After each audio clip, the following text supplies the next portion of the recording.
यो चाहिँ पोहोरको तिहारको हो। हाम्रो मम्मीले चाहिँ मम्मीको भाइहरूलाई टिका लगाउनलाई तयार गर्दै हुनुहुन्छ।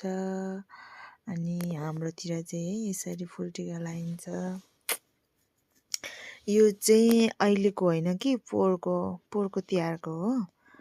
अनि मैले चाहिँ यो यहाँ लगाइरहेको छु। यो चाहिँ पोहोरको तिहारको हो। मम्मीले मम्मीको भाइहरूलाई फुलमाला लाउनलाई तयारी गर्दै हुनुहुन्छ।